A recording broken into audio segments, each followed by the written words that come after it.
नमस्कार, स्वागत है आपका खबर विशेष में। मैं हूं उत्कर्ष मिश्रा। देश को आजादी और एक नया पड़ोसी मिलने के साथ ही सीमा विवाद जैसा गंभीर मुद्दा भी देश के सामने आ गया था, जो आज तक सिर्फ विवाद बना हुआ है और किसी अंजाम तक नहीं पहुंच पाया है। भारत और पाकिस्तान के रिश्तों की कड़वाहट में सीमा विवाद के अलावा कई और ऐसे मुद्दे आए जिन्होंने सरहद पर शांति का माहौल नहीं बनने दिया।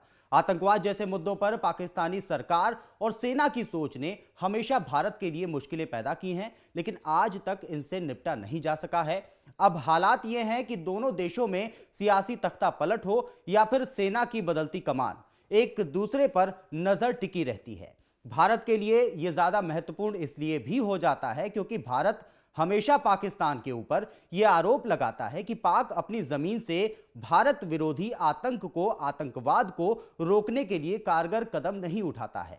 कई मौके ऐसे भी आए हैं जब पाक सरकार और सेना की आतंकवाद को रोकने की इच्छा शक्ति पर भी भारत में सवाल उठाए जाते हैं।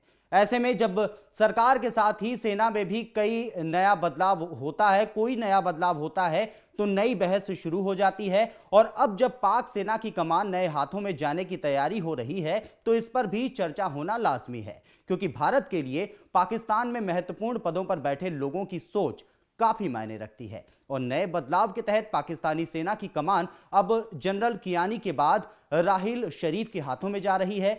सवाल उठते हैं कि क्या पाकिस्तान के नए शरीफ साहब सरहद पर शांति के लिए प्रयास करेंगे? क्या उनकी सैन्य और सियासी दखल की शक्तियां भारत पाक के बेहतर रिश्तों के लिए मददगार साबित होंगी? इन्हीं मुद्दों पर आधारित है हमारी आज की बहस, हमारा आज का खबर विशेष।